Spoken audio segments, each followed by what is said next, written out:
ṣẹ́rí ká má tanra wa ẹ̀yin tèmi ká má parọ́ fúnra wa àwọn èèyàn ti sọ̀rọ̀ sí máa yìí lórí fídíò tí mo fẹ́ play fún yín ẹlòmíì fún ìyáláyà ẹ̀ wọ́n mention pọ̀nrí pọ́n gbá ìyáláyà babaláku bàbá ẹ̀ lórí fídíò Alhaji Alabi Pasuma Wonder Oganla #1 káfàtà pẹ̀lú Don Jazzy tó ṣẹlẹ̀ yìí gbogbo wa àbí ká ní ọ̀pọ̀lọpọ̀ wa a máa ti come across fídíò Alhaji Pasuma yìí pẹ̀lú Don Jazzy ẹ jẹ́ kí n kàn sáré play fídíò yẹn fún yín kẹ́ wò kẹ́ wá gbọ́ ìsọkúsọ tí bọ̀bọ́ yìí sọ sí Alhaji Paso lórí fídíò yẹn ẹ jẹ́ n sáré play fídíò yẹn fún yín.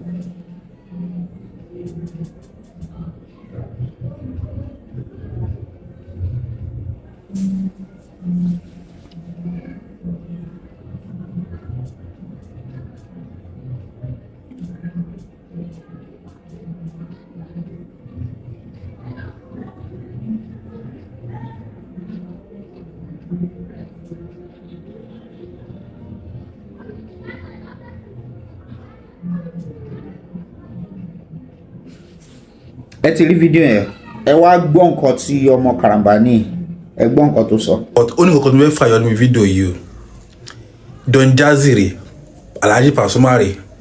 wáì tí Alhaji Pasuma wáì tó fi ń tẹríba fún Don Jazzy ṣé ẹ̀ ń rò kan tí mò ń ròṣà wáì tí Alhaji ń tẹríba fún Don Jazzy because igi méjì náà sórí náà normal Don Jazzy ó lè lówó ju Alhaji Pasuma lọ ẹ̀yẹn gbà bọ́ tó ọjọ́ orí ó jùnà síra wọn but kí wàá ní reason tálàjì wa ń tẹríba fún Don Jazzy bí ẹgbẹ́ àbúrò wọn kẹta bí ẹgbẹ́ àbúrò kẹrin Don Jazzy àjẹ́ wáyé tálàjì ń tẹríba fún Don Jazzy because kò yé mi o wẹ́nà Alhaji ló mọ̀ kọ́ tó ń tẹríba fún o kì í ṣe Don Jazzy ló ń tẹríba fún owó yẹn gangan ni Alhaji fi ń tẹríba fún Don Jazzy because owó yẹn gùn jura wọn lọ dáìtọ̀ tí yóò bá sọ pé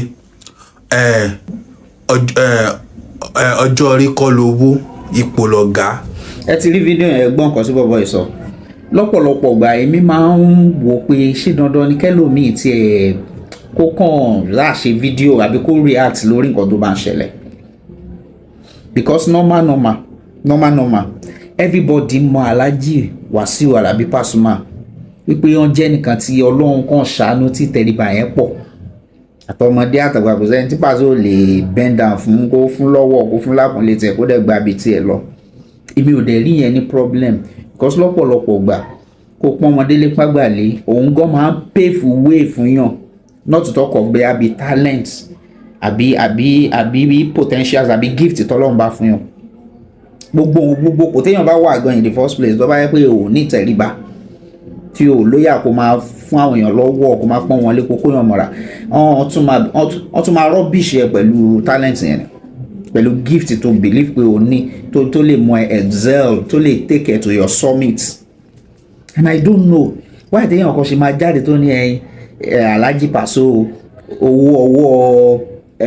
Don Jazzy gangan náà bow down fún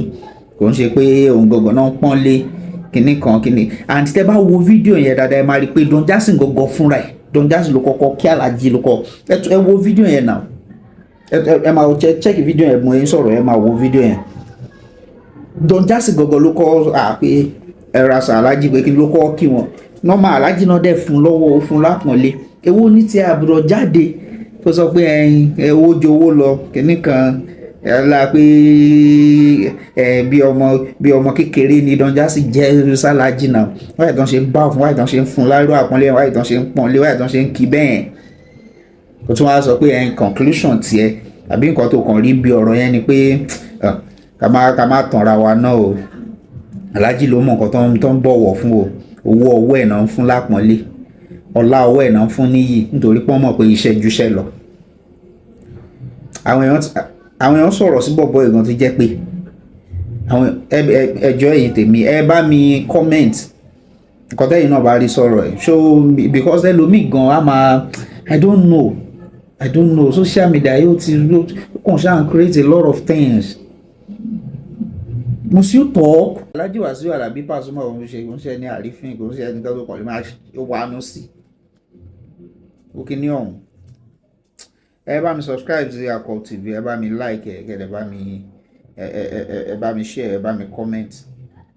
ẹlẹ́nu rúrùn